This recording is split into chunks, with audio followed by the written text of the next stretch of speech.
Hey everybody, my name is Gus and this is my aquarium info, and I usually talk about fish and plants and how to keep them, but I did want to share this cool little video with you that I took of my bettas, as they did something that's not too common. Everyone that breeds bettas knows that in order to breed them, there's kind of a little method to breeding. You put the male and female together, hopefully they get along. After a couple of days of courting, the female lays eggs and the male fertilizes them, and then you separate the two. Now I've kept these two bettas together and they got along from the get-go. I didn't use a divider or anything, I just plopped the female inside and the male liked her and they got along just fine. And I thought it would be cool to breed them, but I didn't really have any plans to breed them.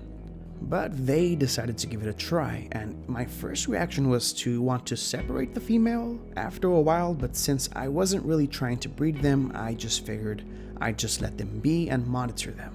And they actually started working together to tend to the eggs, and they weren't in the ideal setup for breeding, and it was their first attempt, so it didn't go that great. But it was pretty cool to see them working together, which goes against everything that I've ever heard about breeding bettas. In fact, not only were they working together, but they frequently showed each other a lot of affection. The male would do a little sort of dance and flare at the female, and then she would do the same.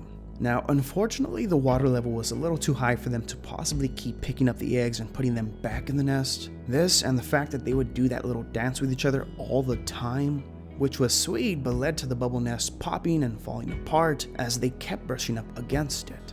And to top that all off, the bubble nest also was his first attempt, so it wasn't even that sturdy to begin with. But I do believe that those eggs were fertilized, and if they would have been kept in an ideal environment, I do think that they would have been successful. I now have them in a 55-gallon community tank and they're doing just fine, and I don't know, I kind of want to give this a try again. I just don't really know how to approach this couple, as they're not following the traditional beta way of breeding.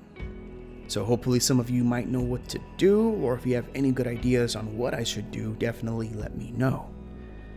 Again, my name is Gus, this is my aquarium info, and we'll see what happens with these two. Thanks for watching.